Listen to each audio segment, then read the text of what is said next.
Hey, Mowgli. You enjoying the sunshine? It's a beautiful day. Last couple days, we've had quite a bit of rain. That's why the soil in this part of the garden is looking so moist, which is great.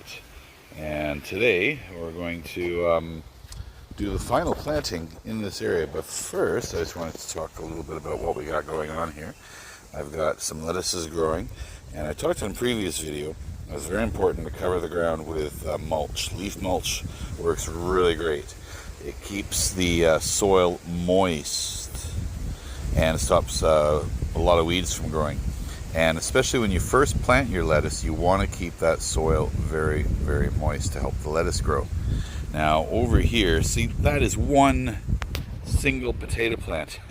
I grew potatoes here last year, and I guess that one just got left in the ground, so it's growing. So what I did was I figured, well, there's one potato plant growing, so on the other side and over here, in this area here, I've planted some more potatoes. So when this grows up, I'm going to have a nice wall of green beside my house. In this little cage here, I've planted a few seeds. Some dill, some bachelor buttons, which are a great for salads. You can pick the petals off there. They come in blue and pink, and they make the salads look great. And sunflowers. And I've got a couple pepper plants. Over here, I planted some carrots. And what I did when I planted the carrots was I dug a lot of the soil out of the way. I filled it with, like, good solid 2.5 inches of leaves, and then I put the soil back on and then planted the carrots. That leaves the soil very, very open and loose, and the carrots will grow nice and long. Over here, these guys weren't out of the ground yesterday. I got a couple bean plants.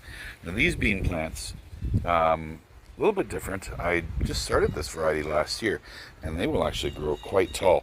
So these poles, in another week or two, I'm going to string some string from pole to pole, and when the beans get taller, I can feed them in and out of the string, and they'll be able to grow, and we'll get lots of beans out of there.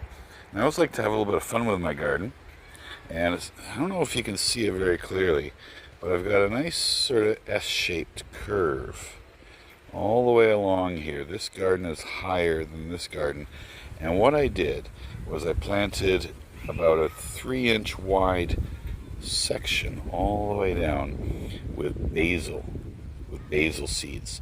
So hopefully some of them will grow, and that'll look nice. It'll define the curve, and I'll get some basil growing out of there.